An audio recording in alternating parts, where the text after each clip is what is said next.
Okay, so good afternoon. Today I'm announcing that I'll be visiting the United Kingdom, Germany and Belgium from June the 2nd to June the 8th.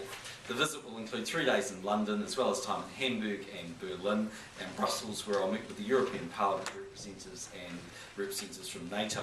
While in London, I'll attend events associated with the Queen's Diamond Jubilee celebrations. I have a dinner scheduled with British Prime Minister David Cameron and Canadian Prime Minister Stephen Harper on Tuesday the 5th, 10 Downing Street. While in London, I'll also be calling on the Governor of the Bank of England, Dr Mervyn King.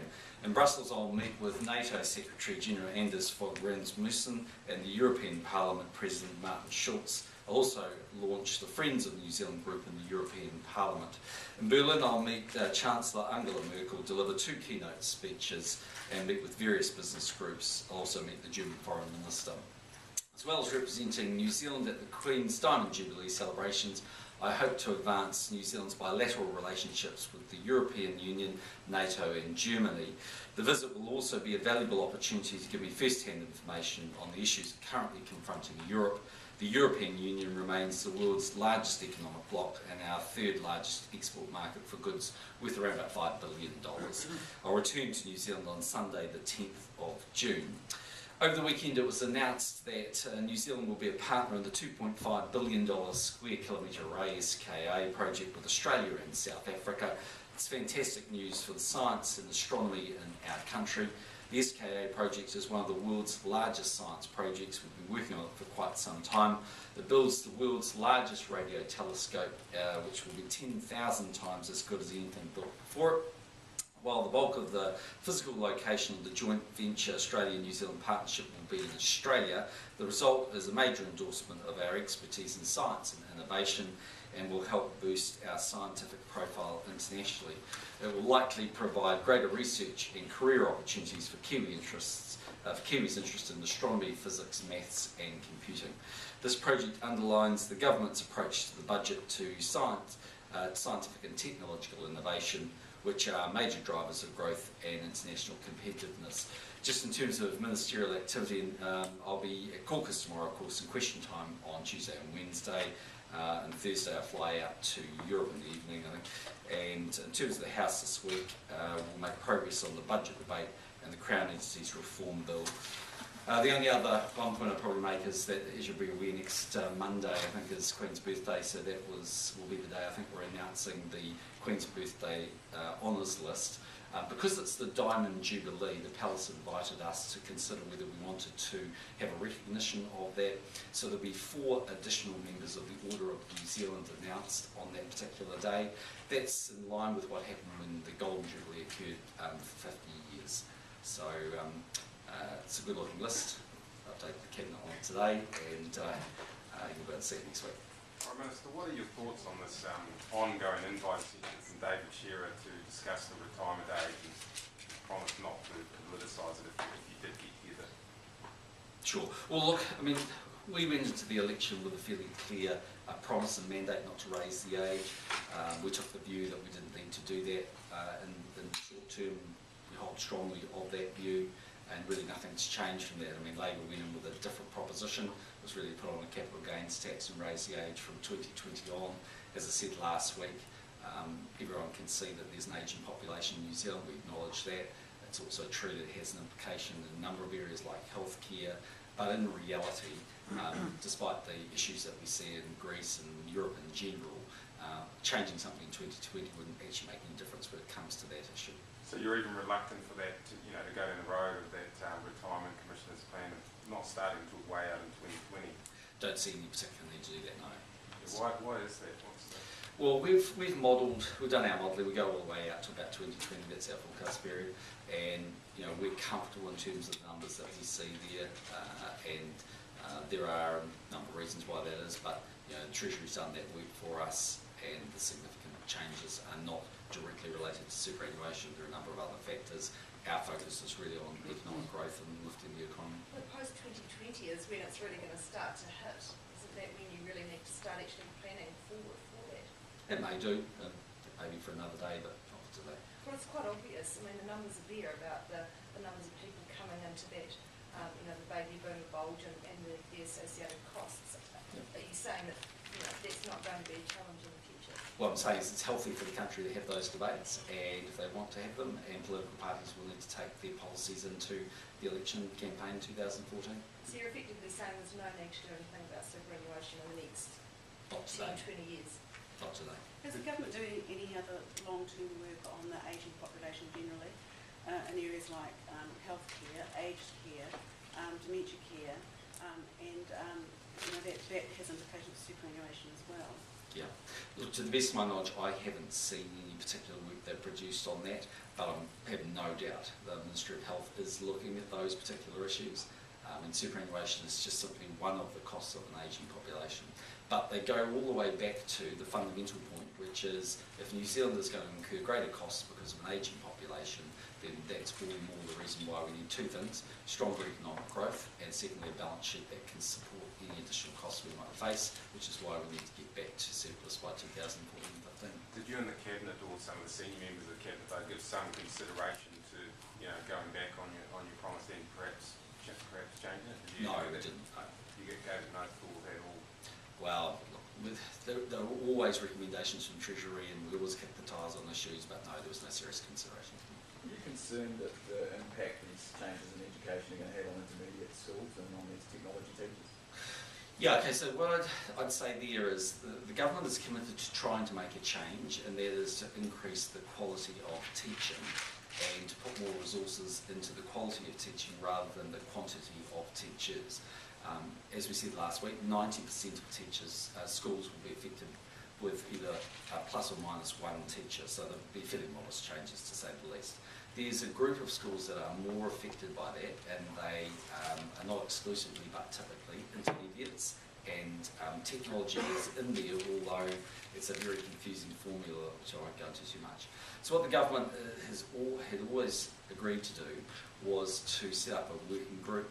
I've been working with the Minister and others today looking at that group and looking at the issues. I think it's fair to say there are some hard edges for a small number of schools, and the government is looking to see how it can take the pressure off those hard edges. So how are you going to take the pressure off? What are you looking at there? Sorry, Are you going to roll this out over a longer period of time? Are you going to cap the number of teachers that can lose their places? How are you going to take those? Yes, I simply can't answer that question today, but what I can say is that for the overwhelming bulk of schools we're comfortable, change is very modest. For some it's more extreme, it's at, as I would define, the harder end, and I think we need to look at addressing that harder end. It's a smaller number of schools, but they would probably be overly affected, and that's just a result of the fact that sometimes these formulas, when they play out over 2,500 schools, have some slightly unintended consequences. So did you we know? went through that. So did you know that before you made the announcement of the budget? We did, yeah. So the ministry's always been aware that there's an impact, particularly on these intermediates, and we'd always agreed that there would be a working group. We'll work pretty constructively with those intermediates. It's not exclusively intermediates, but largely those. The technology issues, not quite right. It gets confused in it, but it's not necessarily the driving factor. The driving factor is the change in class size proportions, and where you have an intermediate, you can't spread it over, say for instance, 8 years when you have a full primary from years 1 to 8, or a high school from years 9 to 13. So it tends to concentrate the issue, and there are 1 or 2 schools that would have significant number of teachers that would have to leave under that proposal, and that would be too many for the government, so we'll just need to work on that. So How many teachers will be leaving? Well, over the 4-year period, teacher numbers are flat actually. There's just not a growth in the teacher numbers. But in any one year, there's always movement, and that's because, putting to one side any changes we made in the budget, what drives the number of teachers that are funded in schools is role growth. And some schools have roles going up and some have roles falling. So there's always movement in teacher numbers. It's just that the formula would have driven, because of the role growth over time, an increase in the number of teachers from the 52,000 that we approximately have today. How many is too many teachers? Sorry? You said before some schools would lose a lot of teachers. How many is too many? Well, you need to give us a bit more time to define that fully. But in the course of time, we'll come back and talk about that. Mrs. Parker said that when it was put to her that the unions had said there was maybe about 1,000 job losses, she said that was not her office's forecast or her forecast. What are those forecasted numbers that I don't have those numbers, so you need to get them from her office, but it certainly goes down and up depending on any one given year, but over the 4-year forecast period it's flat. So is the Cabinet not given a figure for potential job losses in the sector? The Cabinet number that I remember is it's flat over 4 years, but I can't tell you whether in any one given year whether it moves around. As I said, it always moves around a bit, some years are more than others. So you say there'll be no job losses effectively in a net Over the sense over 4 4-year years? period, I think that's correct. Yeah. When did you decide to set up a working group? Some time ago, before we made the announcement on the policy. I mean, the policy is broad-ranging, and as is always the case when you have a very big system like health or education, then sometimes it drives at the extremes some sort of, exaggerated impact, and we wouldn't want that to take place. We overall very much support the view that having had a decade of substantial increase in teacher numbers, the time now is to focus on quality teaching outcomes. I think that's the right thing to do. We're really effectively having a cup of tea, taking stock, saying we've got 52,000 teachers, how do we overall improve the quality of teaching outcomes? I think that's the right thing to do.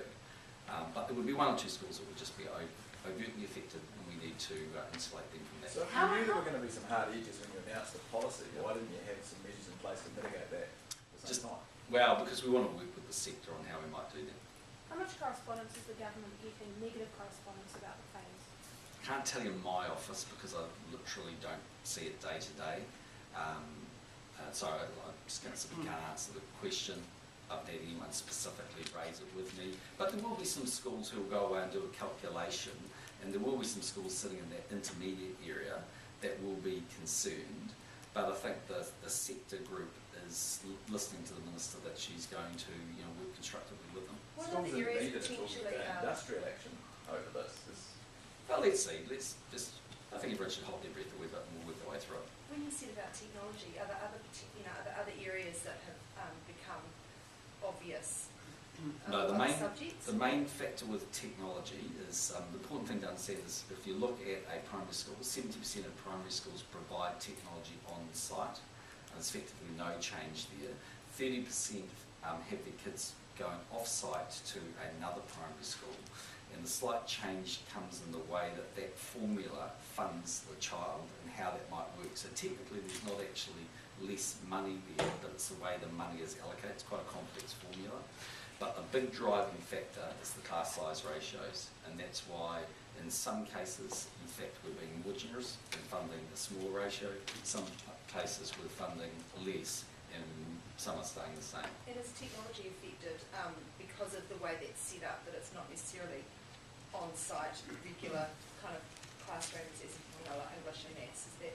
I think it's because the way that the funding is going to be apportioned back to the child as opposed to the provider's school. That's the complicating factor. Prime Minister, can I ask you about the Rio Earth Summit? Yeah. A bit of criticism about New Zealand's track record there. Have you given any consideration to going to the next one yourself to set the example of our commitment to the environment? Look, I gave some consideration, and I did seriously think about going to Rio Plus 20. In the end, I've decided not to go. My travel commitments this year are a bit driven off some things beyond my control, Diamond Jubilee and the likes. But what I would say is, while we acknowledge the report that was written by the World Wildlife Fund today, I actually think New Zealand's record's been pretty good. If you go and have a look at, for instance, we're a country that's got an emissions trading scheme, we're planting more trees than ever before, and every application we've seen so far for new electricity generation as a result of that scheme has come about for renewable energies. We have the Land and Water Forum, we've insulated hundreds of thousands of homes. We're aggressively out there pouring money into science and research, particularly in areas like methane and nitrate emissions. We've been putting pressure on Federated Farmers and Fonterra for clean streams and dirty dairying campaigns, and we've been out there aggressively talking to local government about how they might see improvements. So I actually think New Zealand this is a World WWF report, presumably other countries are going to read it and see it. It's their worldwide brand, WWF. Don't you need to be front-footing internationally if you want to talk up our record? Well, I'd be interested to read the other countries' report. I mean, to be perfectly frank, it's hard to believe they're going to be doing better than New Zealand. And it depends on what's driving their emissions profile. And half of all of New Zealand's emissions come from methane and nitrate emissions, and that really requires a technological solution. In that regard, we set up the Global Greenhouse Gas Alliance. we've got well over 30 countries joining us, putting in literally as a consortium hundreds of millions of dollars looking for answers to methane and nitrate emissions. So I think New Zealand's got a pretty good record myself, and you can go and look at lots of other countries, but it's hard to believe they're doing much better. But don't you accept that compared with 1992, our environmental position now would be worse than what it was in 1992? Well, maybe. I mean, I need to go and take a look by category, but what I'd say since 1992 also is our population's considerably larger, so it's likely the amount of emissions that the economy is letting off, if you like, or expelling, is likely to be greater. What are your thoughts, Prime Minister, on that remit from the Young Nats at the weekend about gay adoption? Look, my own personal view is that the issue of gay adoption is not a hugely significant issue. And it's not because it doesn't matter to those couples that might want to adopt children, but the truth is that less than 200 non-family adoptions take place in New Zealand at the moment. My view is actually that's quite tragic for a lot of great New Zealanders that would make fabulous parents, irrelevant of their sexuality. So really, the whole issue is whether there are enough options for people to adopt kids in New Zealand, and actually there isn't. It's one of the reasons why the government's been working with countries like Russia to look at the adoption rules between the two countries. For me personally, I'm not that bothered if there was gay adoption. I think it matters more about whether you love the child than the sexuality of the parents. But let's see how things progress. So will you be looking to change the law, or would you support a law change for gay people to be able to adopt children? Well, if there's a members' bill that's drawn, I'll personally vote for it to go to the select committee, and it'll be a conscience vote, is the way I would see it. But the government wouldn't look to put it on the government's work program because it's in truth just not a big enough issue.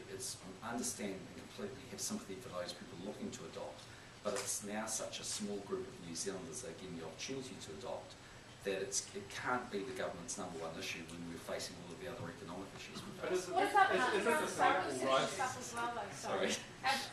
Kevin Hagen and Nikki Kay are not just talking about gay adoption, they're talking about That's surrogacy, yeah. and that affects more people. Yes. In the sense that more people. I haven't seen do the that. work on that, I'm sorry. But would you support a bill that looked at not just gay adoption but surrogacy as well? And these are your own MPs who are trying to push this issue. So I need to have a look at that, and I just simply haven't seen that bill. Just Can looking we at the NATO part of your trip, Yeah.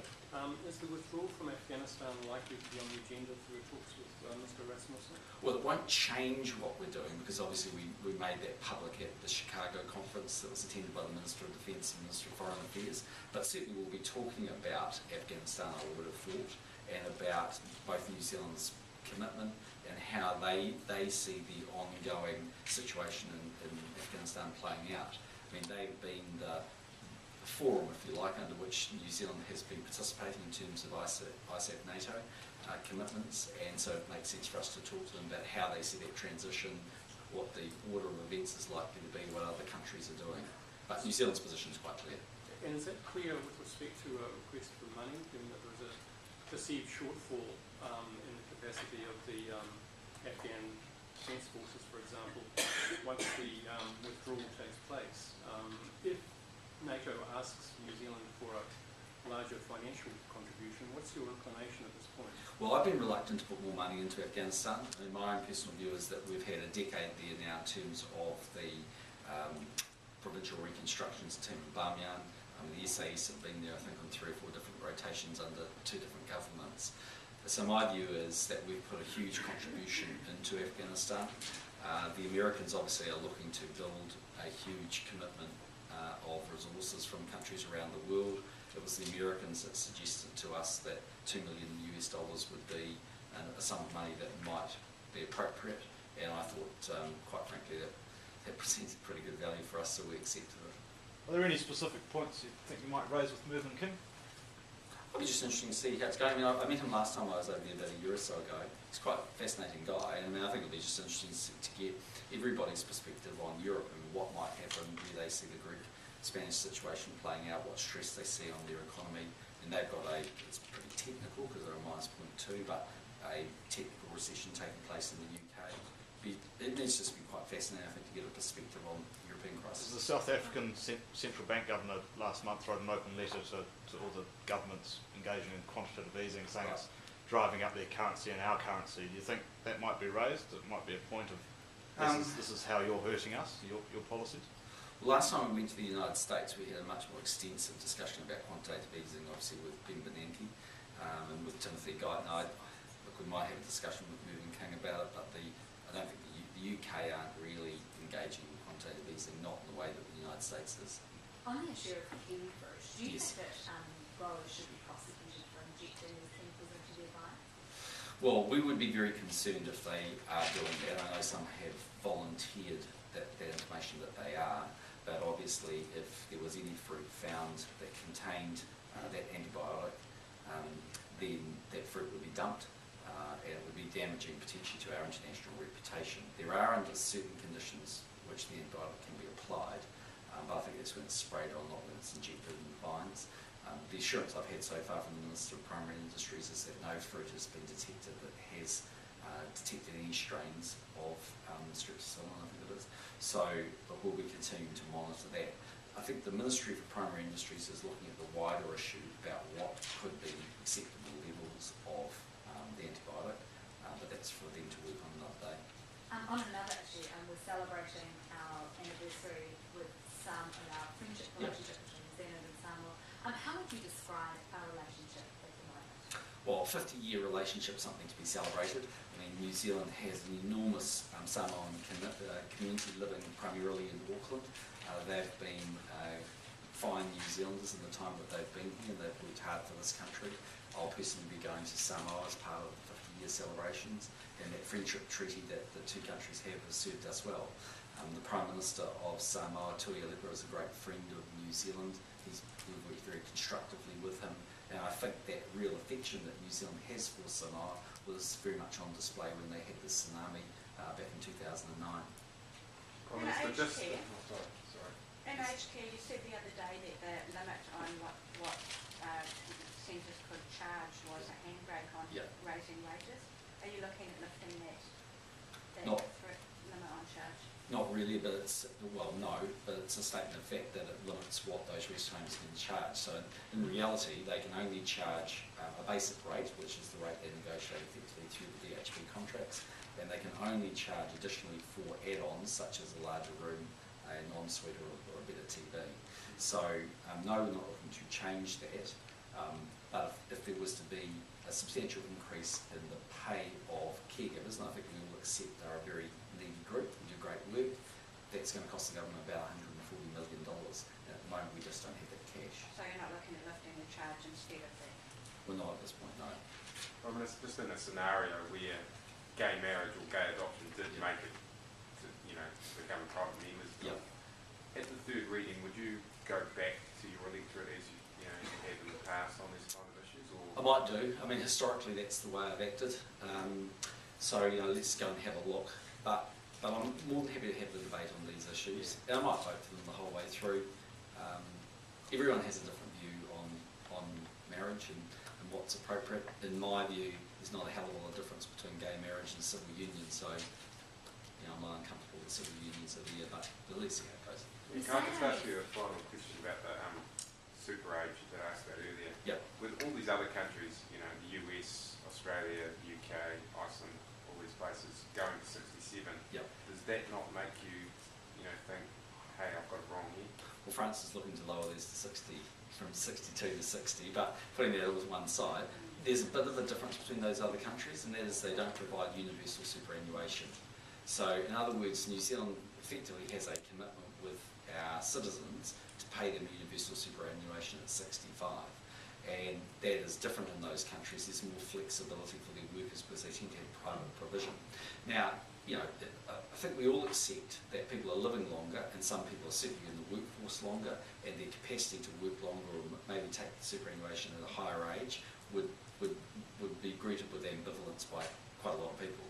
But there's also a lot of people who are in manual jobs where that's just not that practical. At 65, they're still going to be in a position where, frankly, it's very difficult for them to continue to work. And we already have a lot of people who are 63 or 64 who we transition into superannuation in a form early on. So it's, in my view, just not straightforward. But the focus of attention of our government has been on economic growth. I can't rule out what future governments might do, but it's not something, even if we hadn't made that pledge, it is not something we would have been changing in budget 2012. In France, that's a measure in part to try and boost youth employment. Could we be doing that here then? Well, our numbers on youth employment are improving actually. The Minister informs me our net numbers are looking quite good. If you have more old people retiring earlier, you can get younger people into the workforce quicker. Would you look at that? I don't think we need to make that change. Anyway, okay, thanks very much. Looking to retire early. Yeah.